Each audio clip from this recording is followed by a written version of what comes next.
আমার আল্লাহ দিকে বলে মুসা রে, প্রশ্ন করলাম একটা, জবাব দাও যে একটা। কারণটা কি? মুসা নবী কথা বলে কার সাথে? আল্লাহর সাথে কথা বলতে মজা আছে না নাই? এরপরে আমার আল্লাহ রাব্বুল আলামিন সুন্দর করে জানিয়ে দিলেন, ক্বালা আলকিহা ইয়া মূসা। আমার আল্লাহ রেখে বলে মুসা রে, তোমার হাতের লাঠিটা এবার নিক্ষেপ করো। ফাআলকাহা ফাইযা হিয়া হাইয়াতুন তাসআ। লাঠিটা নিক্ষেপ করা মাত্র হয়ে গেল বিশাল বড় সাপ। মুসা নবী বলে বাপরে বাপ, এই যে জাতের সাপ, আমার বংশ করে দিবে সাপ। এই কথা বলে মুসা নবী ভয়ে আর ডরে দৌড়াইতেছে। আমার আল্লাহ তখন বলেন, ক্বালা খুযহা ওয়ালা তাখাফ সানুঈদুহা সিরাতাহাল উলা। আমার আল্লাহ ডেকে বলে মুসা রে, ভয় পাওয়ার কোনো কারণ নাই, দৌড়াও কেন? আমি আল্লাহ লাঠিকে সাপ বানাইছি, আবারও সাপের দিকে হাত বাড়াও, পূর্বের মতো লাঠি বানায় দেব। মুসা নবী এবার আল্লাহ পাকের ওয়াদার পাইয়া ভয়ে ভয়ে সাপ ধরতে গেছে, আবারও কি হয়ে গেছে? লাঠি। এটা আল্লাহর দেয়া কি মুজিজা। সুবহানাল্লাহ কোন। এরপরে আমার আল্লাহ বলেন, ওয়াদহুম ইয়াদাকা ইলা জানাহিকা তাখরুজ বাইদা মিন গায়রি সুইন আয়াতান উখরা লিনুরিয়াকা মিন আয়াতিনাল কুবরা। আল্লাহ ডেকে বলে, পয়গম্বর তোমার ডান হাতটা বগল নিচে ঢোকাও, ওখান থেকে বের করো। কোন দোষ ছাড়া ধবধবে উজ্জ্বল সাদা চমৎকার দেখালো। এই যে কুদরতের দুইটা নিদর্শন দান করলাম, দুইটা মুজিজা দান করলাম, এইবার তোমার দায়িত্ব হলো ইযহাব ইলা ফিরআউনা ইন্নাহু তাগা। ফিরআউনের নিকট চলে যাও। ফিরআউন সীমা লঙ্ঘন করেছে, ওর পাপের 16 কলা পূর্ণ হয়েছে। যা বলে, ফিরআউন রে, তোর বানানো আইনদার মিশর চলবে না, এখন থেকে মিশর পরিচালনা হবে আল্লাহর আইন দিয়া। মুসা নবী ডেকে বলে, আল্লাহ আপনি কি ভুলে গেছেন আমি ফিরআউনের দরবারে মার্ডার কেসের আসামি, গেলে এই তো ফাঁসি দিয়া মারবে। আমার আল্লাহ ডেকে বলে, পয়গম্বর ভয় পাওয়ার কোনো কারণ নাই, আমি আল্লাহ যার সাথে আছি, কোন জালেম ফাঁসি দিয়ে মারতে পারবে না, আগুনে পোড়ায় মারতে পারবে না, পানিতে ডোবায় মারতে পারবে না। হাজারো দিন রিমান্ডে নিয়া ওরা মুমিনের মুখের হাসি কেড়ে নিতে পারবে না। এই মুমিন তো সেই মুমিন যারা আগুনে পড়েও মাওলার খুশির জন্য হাসে। সুবহানাল্লাহ বলবেন না? ভালো করে বোঝেন। পয়গম্বর ডেকে বলে, আল্লাহ যেতে হবে। আমার আল্লাহ বলে, অবশ্যই তোমাকে যেতে হবে। অনেক কথা আছে বাজান, সংক্ষিপ্ত করে একটু বলে দিয়ে যাই, আলোচনাটা শেষের দিকে নিয়ে যায়, কষ্ট হচ্ছে আপনাদের।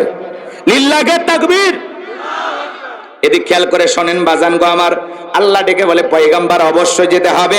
নবী মুসা আলাইহিস সালাম ডেকে বলল, আল্লাহ আমার একটু ভয় করে, দূর দূর ভাব হয়, আপনি যেহেতু আদেশ করেছেন অবশ্যই যেতে হবে।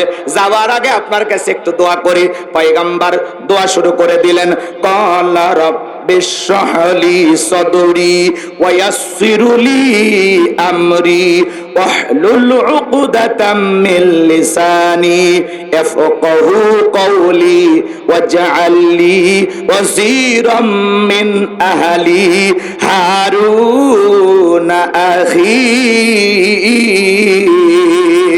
পয়গম্বর দেখে বলেন, আল্লাহ আমার বক্ষকে প্রশস্ত করে দাও, আমার কাজকে সহজ করে দাও, আমার জিহ্বার জড়তাকে দূর করে দাও, যাতে সহজে ওরা আমার কথা বুঝতে পারে।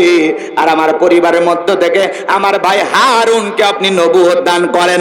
আমার আল্লাহ ডেকে বলে, মুসা তো মঞ্জুর করা হলো, তোমার ভাই হারুনকে আমি আল্লাহ তোমার সাথে নবী বানায়া দিলাম। এইবার যাও, দুইজন মিলে ফিরআউনের দরবারে চলে যাও। এইবার মুসা আলাইহিস সালাম তার ভাই হারুন আলাইহিস সালামকে সঙ্গে নিয়ে ফিরআউনের দরবারে চলে আসলেন। আর আল্লাহ রাব্বুল আলামিন সেই কথাগুলো জানায়া দিলেন, ওয়াকালা মুসা ইয়া ফিরআউনু ইন্নী রাসূলুম মির রাব্বিল আলামিন। পয়গম্বর মুসা আলাইহিস সালাম ডেকে বলেন, হে ফিরআউন, আমি বিশ্বের রবের পাঠানো একজন রাসূল, আল্লাহর ব্যাপারে সত্য ছাড়া অন্য কিছু বলবো না, বিদায় তুমি আমার দাওয়াতকে গ্রহণ করো আর বনি ইসরাঈলদেরকে মুক্ত করে আমার সাথে যেতে দাও। ফিরআউন তখন বলে, ক্বালা ইন কুনতা জিইতা বিআয়াতিন ফাআতি বিহা ইন কুনতা মিনাস সাদিকিন। ডেকে বলে, তোমার কাছে বাস্তব যদি কোনো প্রমাণ থাকে, তুমি যে নবী দাবি করতেছো, এর পক্ষে যদি কোনো দলিল প্রমাণ থাকে, সেটা আমাদের সামনে উপস্থাপন করো, যদি তুমি সত্যবাদী হয়ে থাকো। ফিরাউনের মতো কাফেরের কাছে মুসা নবী দাওয়াত দেয়, কয় কি প্রমাণ আছে দেখো। আর মাথা নত করে কয়েকটা শালু কাপড় চোপড় পরে আল্লাহওয়ালার ভেষ ধরে থাকে, আর আপনি আল্লাহর ওলি বলে পায়ে তেল মাখা শুরু করেন। কথা কয় না কেন? আমি যদি পুরো ঘটনা বলি 130 থেকে 40টা আয়াত তিলাওয়াত করা লাগবে। এত কথা আছে, কিন্তু সংক্ষিপ্ত করে বলে দিচ্ছি, কষ্ট নেবেন না, ঠিক আছে? একেবারে শেষ করে দেব, কষ্ট হবে না। আর কয়েক মিনিটের মধ্যে আমরা শেষ করে দেব ইনশাআল্লাহ। দয়া করে পরিবেশটা নষ্ট করবেন। আমি হুজুরের কাছে যা বলবো যে হুজুর আপনার এলাকার মানুষ এত পাগল, যদি আমি ফজর পর্যন্ত ওয়াজ করতাম তাও যাইতো না। কথা কি বলছেন নাই?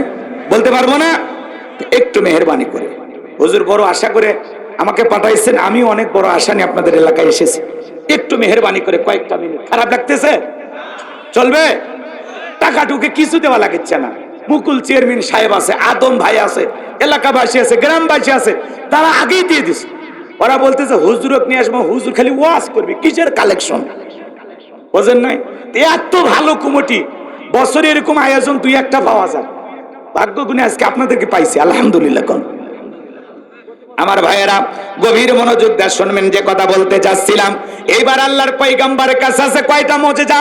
2টা। লাঠি ফেলাইলেন, হয়ে গেল সাপ। বগলের নিচে থেকে হাত বের করলেন, কি সুন্দর লাইটিং, ঝলমলে উজ্জ্বল আলো ছড়াইতেছে। সুবহানাল্লাহ কোন আলো ছড়াইতেছে।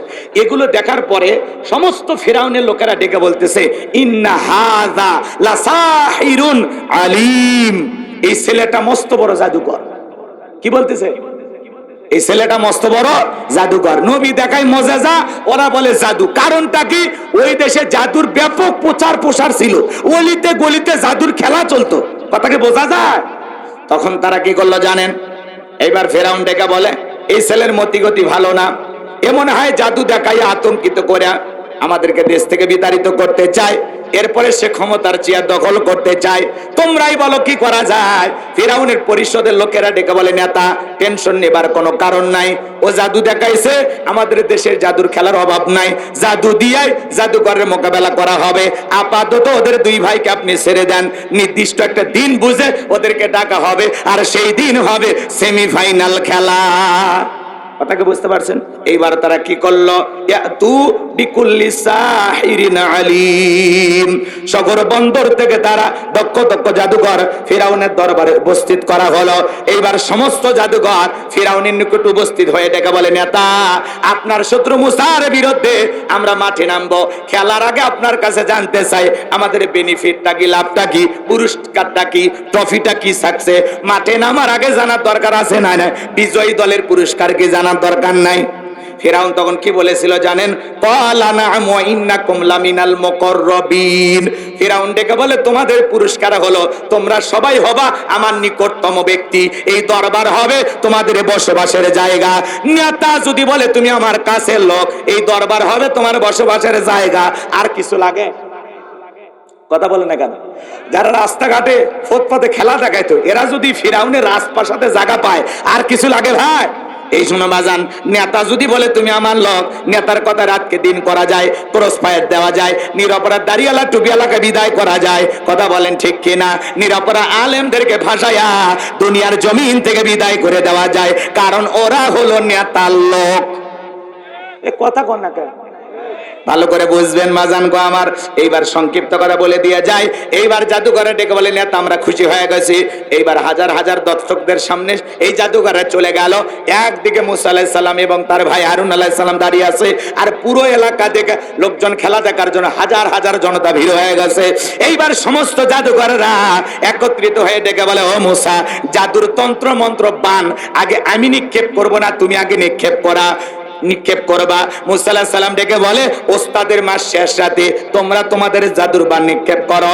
এইবার সমস্ত জাদুকররা জাদুর তন্ত্র মন্ত্র বান নিক্ষেপ করতে লাগলো। বাঘ বানাইলো, ভাল্লুক বানাইলো, রশি বানাইলো, আগুন বানাইলো, মানুষের চোখে মুখে পর্যন্ত জাদু নিক্ষেপ করলো। জাদুর বান নিক্ষেপ করতে করতে করতে ওদের সালান পাতি শেষ, আর নাই। তখন ডেকে বলে মুসা, এইবার তুমি তোমার জাদুর বান নিক্ষেপ করো। আমার আল্লাহ পাক বলেন ও আওহাইনা ইলা মুসা আন আলকি আসাকা ফাইযা হিয়া তালকাফু মা ইয়াফিকুন। আল্লাহ ডেকে বলে মুসা রে ভয় পাওয়ার কোনো কারণ নাই, শুধুমাত্র হাতের লাঠিটা ছেড়ে দাও, আমি আল্লাহ বাকি খেলা খেলতেছি। বলেন আল্লাহু আকবার। আল্লাহর পয়গাম্বার শুধু আল্লাহর ওয়াটার পাইয়া লাঠিটা ছেড়ে দিলেন, হয়ে গেল বিশাল বড় সাপ। যেই সাপের ঠোঁটটা নিচুতে, ওপরের ঠোঁটটা 80 ফিট উঁচুতে। এক নিঃশ্বাসে সমস্ত জাদুর বান খাওয়ার পরে, সমস্ত জাদু খাওয়ার পরে ডেকে বলে ফেরাউন রে আরো কি আছে। এই দৃশ্য দেখা ফেরাউনের পিছনের রাস্তা দিয়ে গরম হাওয়া বের হয়ে গেছে। আর সমস্ত জাদুকররা বুঝতে পেরেছে নবী মুসা আলাইহিস সালাম যেইটা দেখালো এইটা জাদু না, এইটা জাদুর দাদু। মারহাবা খান। ডাক্তার ডাক্তার সেনে, শিক্ষক শিক্ষক সেনে, হুজুর হুজুর সেনে, নেতা নেতা সেনে, দালাল দালাল সেনে, স্বর্ণকার স্বর্ণকারকে সেনে। যাই যেই কাজের কাজী তারে দেখে বলে বুঝেছি আমিও যা তুমিও তাই। বোঝেন না ভাই? কষ্ট হচ্ছে? জাদুকররা বুঝতে পেরেছে নবী মুসা যেটা দেখালো এটা জাদু হতে পারে না। যে আল্লাহর কুদরতি শক্তির কথা বলে এটা নিঃসন্দেহে আল্লাহর কুদরতি শক্তি। কথা কি বোঝা গেল? এবার জাদুকররা কি করলো? ওরা বুঝতে পেরেছে এটা জাদু না, তখন তারা কি করলো? ওয়াউলকিয়াস সাহারাতু সাজিদিন, তারা সিজদায় মাথা নত করলো, ঘোষণা দিল ক্বালু আমান্না বিরাব্বিল আলামিন রব্বি মুসা ওয়া হারুন। ওরা বলে আমরা ঈমান আনলাম বিশ্বের রবের প্রতি, যিনি মুসা এবং হারুনের প্রতিপালক। বলেন আল্লাহু আকবার। এরপরে জাদুকররা যখন কালেমা পড়ে মুসলমান হয়ে গেল, সত্যের কাছে তারা মাথা নত করলো। এই দৃশ্য দেখার পরে ফিরআউন ডেকে বলে আমার অনুমতি ছাড়াই তোমরা কালেমা পড়ে মুসলমান হয়ে গেলা, তোমাদের হাত পা কেটে নেব, শুলিতে ছড়াবো, তোমাদের খবর আছে। এই কথা শোনার পরে নতুন ইমানদারে ডেকে বলে এ ফিরআউন, তোর মতো জালেমের সামসামি করে মরার চাইতে ঈমান গ্রহণ করে মরাই ভালো। এইবার মানুষ দলে দলে কালেমা পড়ে মুসলমান হতে লাগলো। ফিরআউনের রাগ আরো বেড়ে গেল।